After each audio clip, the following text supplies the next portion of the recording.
Hola, bienvenidos, bienvenidas a otra edición de Game Flashback, el podcast donde repasamos algo de actualidad del mundo del videojuego y os cuento mis experiencias con los títulos y el hardware que voy probando.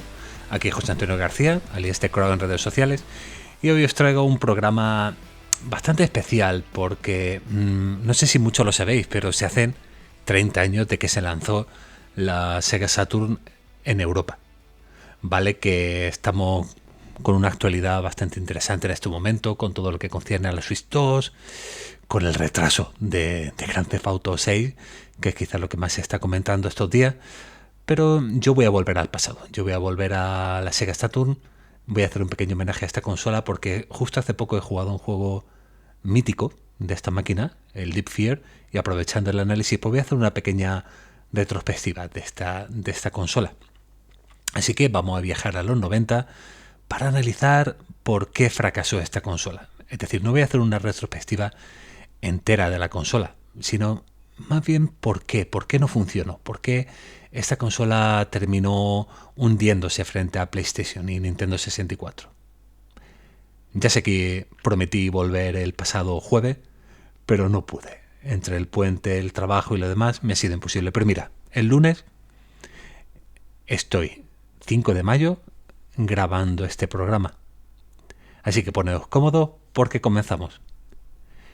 ¿Por qué fracasó Sega Saturn?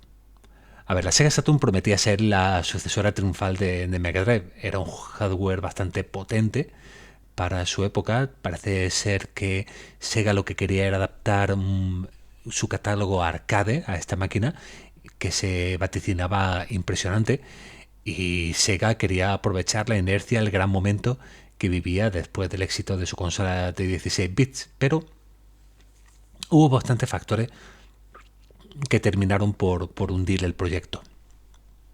Primero, yo creo que nos vamos a centrar en un pre-lanzamiento, lanzamiento y post-lanzamiento. ¿Cuáles son los factores más importantes del pre-lanzamiento que llevaron al fracaso de Sega Saturn? Pues yo creo que lo primero era que Sega estaba ciñéndose a la máxima de que mucho abarca, poco aprieta, de forma bastante abocada al fracaso. A ver, no quiere decir que esto fuera la única causa, ni mucho menos, pero lo que está claro que en lugar de centrarse solo en Mega Drive, tenemos a una Sega en el año 94 que estaba llevando 5 aparatos de hardware a la vez. La Master System todavía seguía viva, sobre todo en algunos mercados de Sudamérica. Ya sabéis que en Brasil es una máquina que estuvo muchísimo tiempo comercializándose, casi hasta hace poco.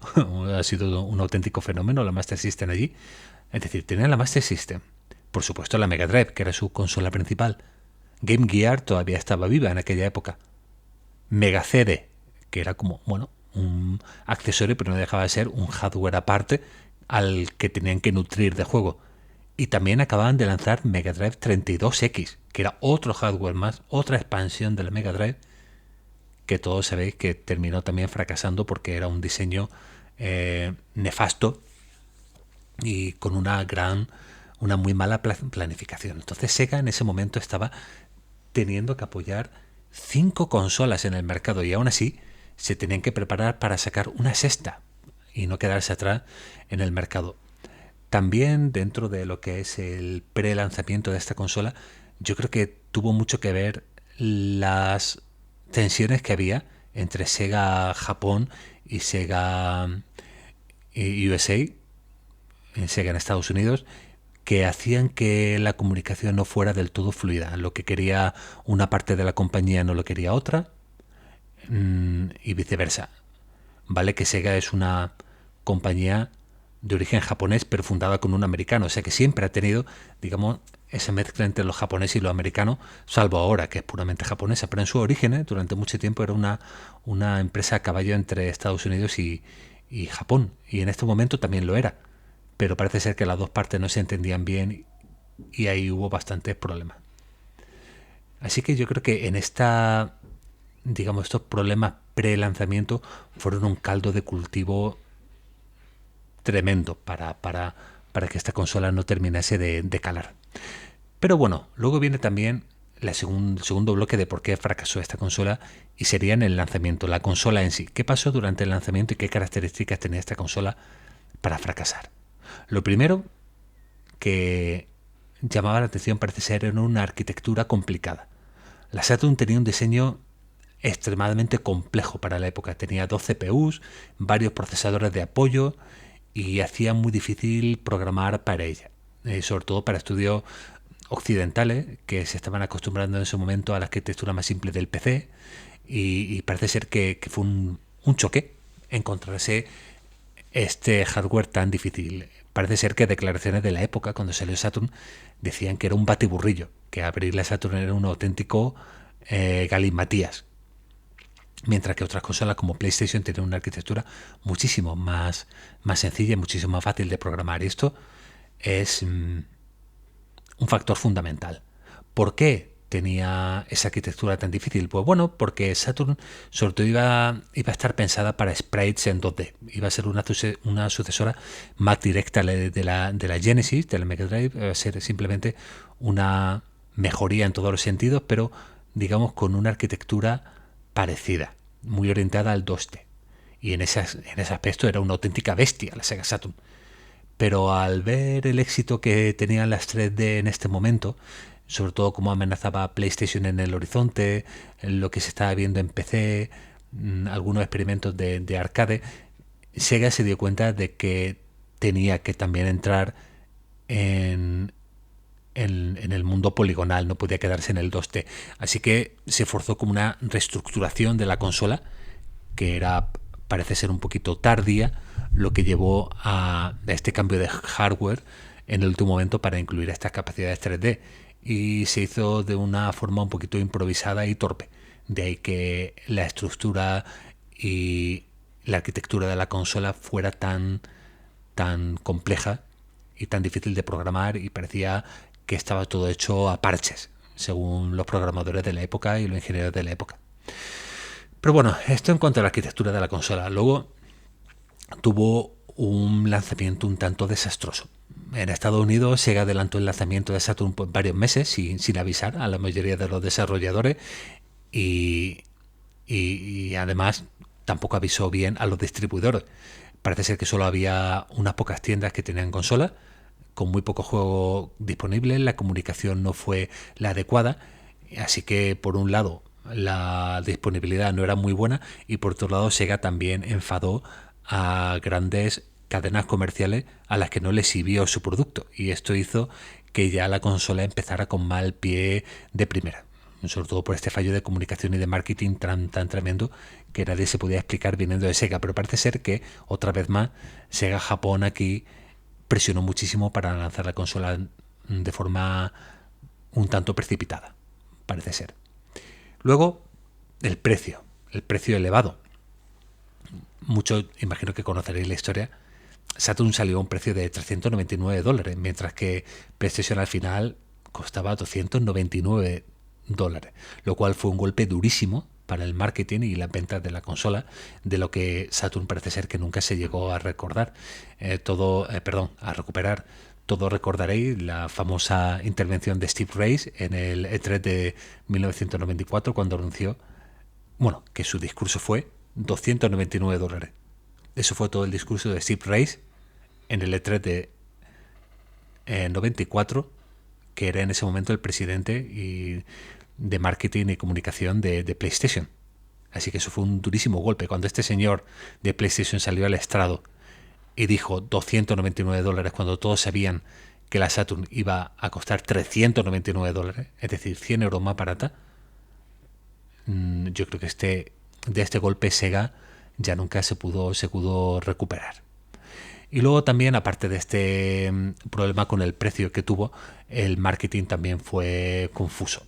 Sony en ese momento estaba apostando por campañas juveniles, modernas, muy agresivas.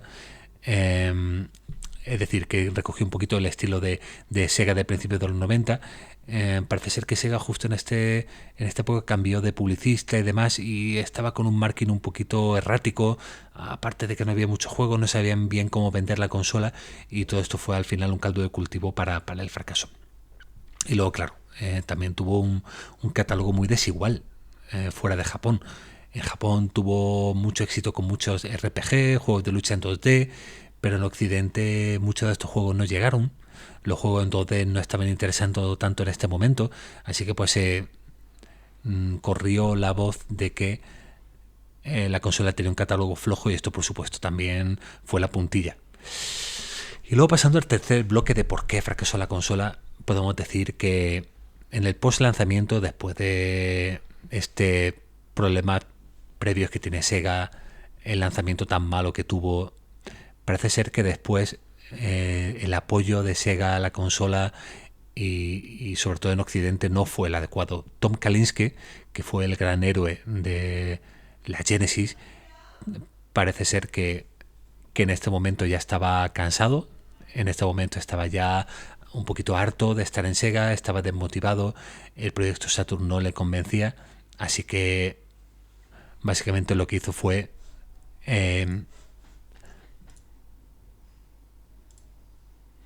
no voy a decir bajarse del carro, pero sin duda parece ser que su interés disminuyó muchísimo, lo cual hizo que lo que es la división de Sega USA pues no avanzase como fuera, lo cual desembocó en la salida de Kalinske de la compañía en el año 97, cuando ya se vio que Saturn estaba hundiéndose, que Saturn ya no tenía salvación.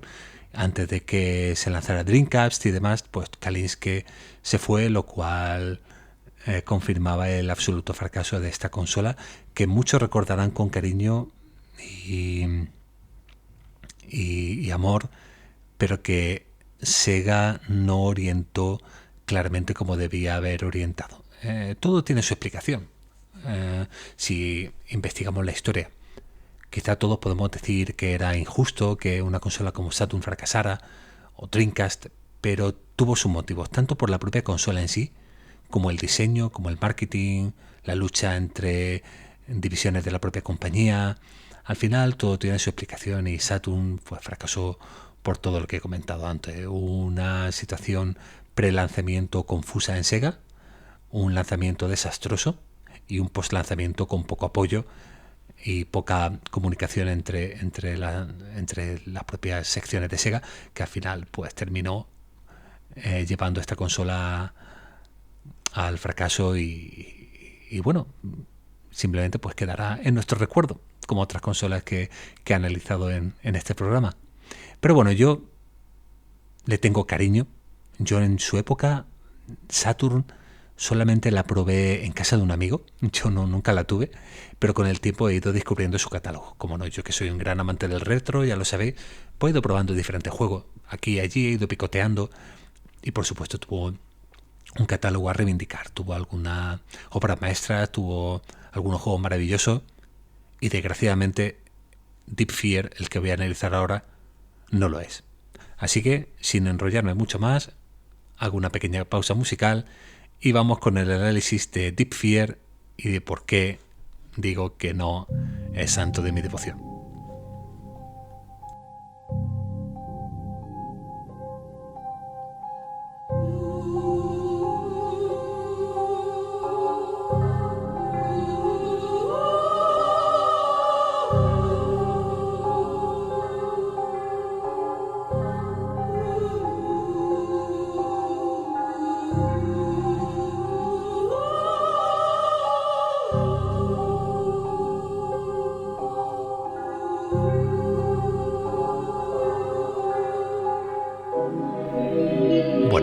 Y después de esta introducción musical perteneciente a la banda sonora de Deep Fear, empezamos con el análisis del juego. Esta banda sonora pues, fue compuesta por Kenji Kawai, que es uno de los grandes nombres del cine japonés de anime.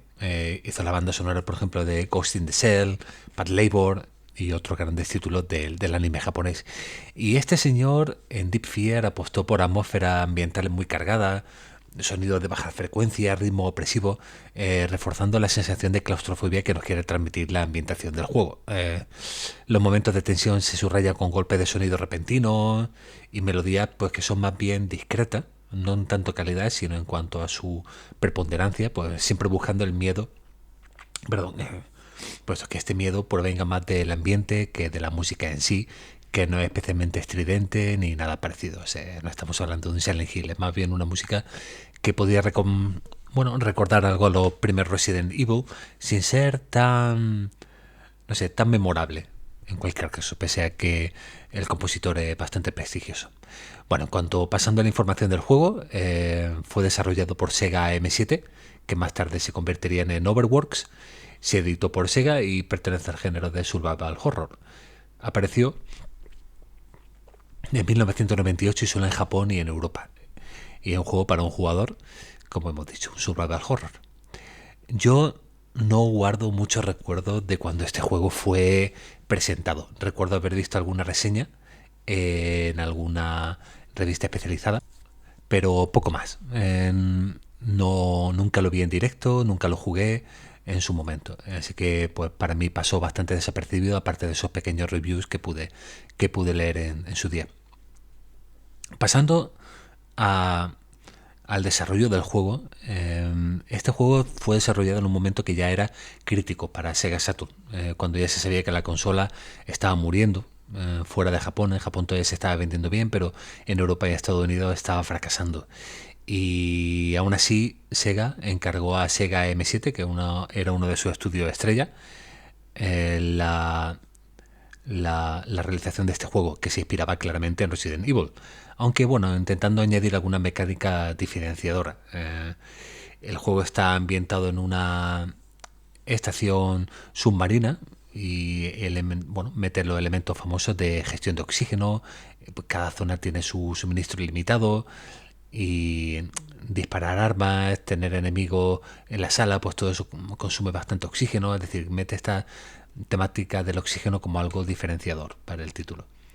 Y bueno, y siempre pues añade un elemento de presión constante, y durante el desarrollo para para este equipo era algo que le dieron mucha importancia, aunque luego no se traslada de una forma tan eficiente ni amable dentro del juego. Pero bueno, eso vendrá más tarde.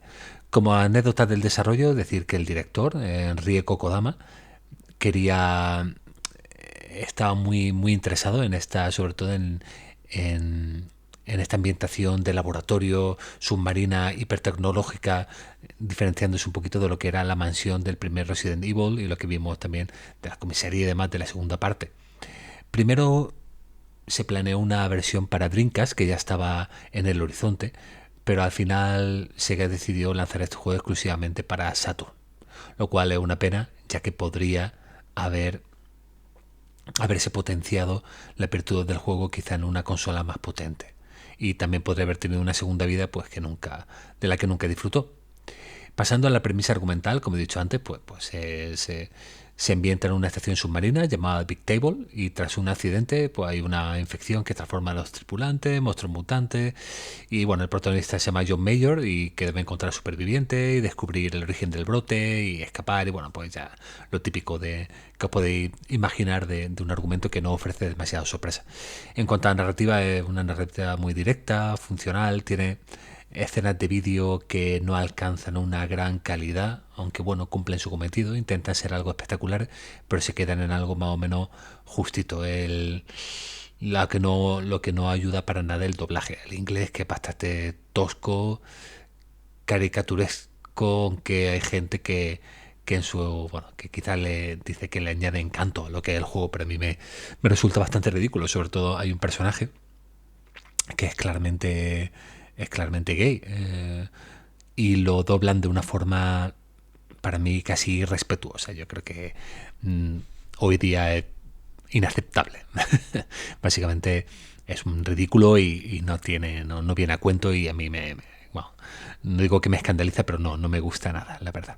Bueno, pasando ya del argumento, en cuanto a características técnicas de este juego, se desarrolló con un motor propietario de Sega Saturn que recuerda mucho al estilo pre-renderizado del Alone in the Dark y sobre todo Resident Evil, pero le añaden un diseño de niveles bastante más tecnológico, con el agua siempre presente, con eso, digamos, esa ambientación submarina que la verdad es que no le viene mal. Aparte de los fondos pre-renderizados, los personajes son poligonales, sencillamente aceptables para la época, pero aquí se nota que la Sega Saturn no manejaba el 3D como si lo manejaba PlayStation. Los personajes se ven a todas luces muy toscos, e incluso para estar al final de vida de Saturn no dan la talla si lo comparamos con, por ejemplo, Resident Evil 2, que le da 1000 vueltas a esto, y son personajes que se mueven lentos, se mueven de forma casi ortopédica. Vale que el primer Resident Evil tampoco era un dechado de agilidad en cuanto a bueno, a la movilidad de los personajes, pero esto es sin duda alguna muy por debajo. Pero bueno, pese a las limitaciones técnicas, la baja tasa de frame por segundo, eh, estos modelos 3D mejorables, aunque los monstruos no estén muy mal, pues la ambientación no está mal del todo. A ver, es lo que hay. No se le puede pedir técnicamente nada muy avanzado para esa época, y tampoco es lo que yo iba buscando en este juego. Si pasamos al apartado sonoro, pues lo mismo. Quizá sí que está un poquito por encima del apartado gráfico, el sonido de los pasos está muy bien, el goteo del agua, el lamento de los infectados y de los monstruos, la alarma del oxígeno bajo, no está mal, la arma suena muy bien, los disparos, que la verdad es que aumenta el game feel a la hora de los disparos y no está mal. Pero si pasamos a la jugabilidad, ahí es donde el juego ya, digamos que hace aguas por todos lados, nunca mejor dicho. En cuanto a jugabilidad, ahí nos encontramos un diseño de niveles muy lineal.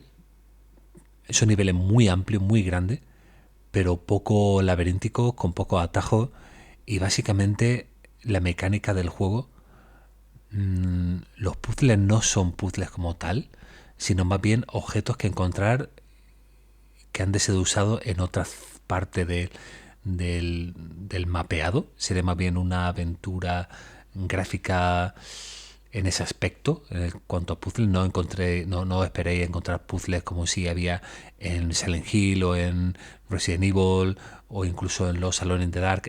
No, esto es una mecánica muy directa de coger objetos, usarlo, pero desgraciadamente en ocasiones es en la otra punta del mapeado, lo cual hace que esté dando vueltas por la maldita estación de un lado a otro, y se hace bastante pesado el juego. Ahí para mí está su primer fallo, y es esa pesadez a la hora de resolver esto. No puzzles, sino básicamente a la hora de usar estos objetos, que hace que te recorras la base sin ton ni son de forma bastante absurda y aburrida. Luego también el tema de la mecánica de oxígeno, como dije, no terminan de funcionar. Se hace pesado tener que estar recargando todo el rato el oxígeno, todo el rato desactivando la alarma. A ver, yo entiendo la mecánica que el director del juego quería hacer, este tal Kodama, pero en la práctica no va muy bien. Al igual que las escenas subacuáticas son ridículas. El personaje camina debajo del agua como si estuviera caminando por un pasillo normal. Ni siquiera se molestaron o no pudieron hacer animación de nadar ni nada parecido. Simplemente pues ralentizan todo debajo del agua y es muy pobre, se ve muy pobre. Y luego el tercer punto malo, para mí, aparte del oxígeno y los puzzles, sería el combate, que no termina tampoco de mejorar durante la acción. Las armas son limitadas, los combates contra los monstruos son poco espectaculares, los jefes son ridículos, y ahí es donde también el juego chirría y no termina de dar la talla. Entonces al final, aquí en el apartado jugable es donde realmente para mí se me torció todo. Los gráficos tienen un pase, tienen su encanto, el sonido está muy bien, pero a la hora de jugar es cuando el juego, cuando llevas ya 3, 4, 5 horas, se hace muy pesado. Y hay que tener en cuenta que encima estamos hablando de un título muy largo, un juego que dura unas 15 horas, 15 horas, lo cual para un survival horror ya era muy largo en su época, teniendo en cuenta que los Resident Evil eran juegos bastante cortitos. Entonces echarle 15 horas a este juego con esta mecánica tan pesada, de verdad requiere mucha fuerza de voluntad. Así que bueno, a ver, Perdón. Resumiendo ya como opinión personal, para mí Deep Fear era un survival horror interesante a nivel conceptual. Entiendo lo que querían hacer con su mecánica del oxígeno, la ambientación submarina, pero las limitaciones para mí se hacen muy evidente hoy día. Esto combate poco satisfactorio con este control tan torpe. Las animaciones rígidas tampoco ayudan a esto. El ritmo monótono, los puzzles simples pero que te obligan a recorrer toda la base. No sé, al final el juego para mí se termina haciendo muy tosco y sobre todo aburrido. Luego, además, la historia no ayuda demasiado a mejorar el conjunto. Es todo muy cliché, los personajes rozan la caricatura, sobre todo las mujeres son bastante están recreadas de forma muy torpe. El personaje homosexual que he dicho antes también muy mal. Así que, sinceramente, la historia tampoco te va a animar demasiado a seguir. Uno de los personajes más carismáticos del juego muere al poco de empezar. No voy a hacer un spoiler, simplemente eso. Pero que al final el juego se nota que fue un proyecto truncado, un proyecto fallido. Intentaron cerrar dignamente este ciclo de Saturn, finalmente apostaron por sacarlo exclusivamente en esta consola. Creo que la versión de Dreamcast es una pena que nunca saliera, quizá hubiera mejorado algunos aspectos del juego, aunque el diseño de niveles, que es para mí el gran fallo de este juego, y el diseño de los puzzles y de usar los objetos que te van encontrando, eso no hubiera cambiado, así que el juego hubiera sido igualmente mediocre, aunque bueno, quizá la tasa de frames, los modelados, la iluminación, algo hubiera mejorado, pero el juego era insalvable por su propio diseño, que para mí es bueno, pobre y que no llega ni mucho menos al nivel de lo grande del género. Para mí, si lo comparamos con otro survival horror de la época, se queda flojito. Así que nada, desgraciadamente Deep Fear, en mi opinión, se queda en 2 estrellas de 5. Para mí es un juego mediocre, regular. Se puede considerar un suspenso, rayando de suspenso, o un aprobado muy justito. Y yo solo te lo recomendaría si eres un completista del catálogo de Saturn o quieres probar todos los survival horror de los 90, o porque te atrae mucho la ambientación submarina, que puede recordar a Las cosas de John Carpenter, puede recordar a otros juegos como otras películas como Profundidad 6, también de George Pan Cosmatos, el director de Cobra.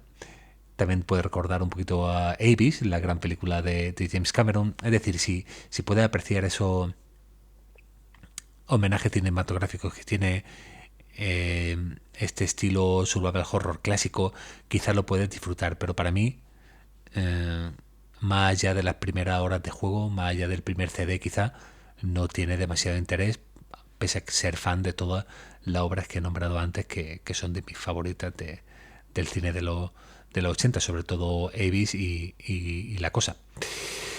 Así que nada. Otra película que también recuerda a este juego es Leviatán. Me acuerdo de Leviatán, que la dirigió, si no recuerdo mal, Stan Winston. Sí, o no, Stan Winston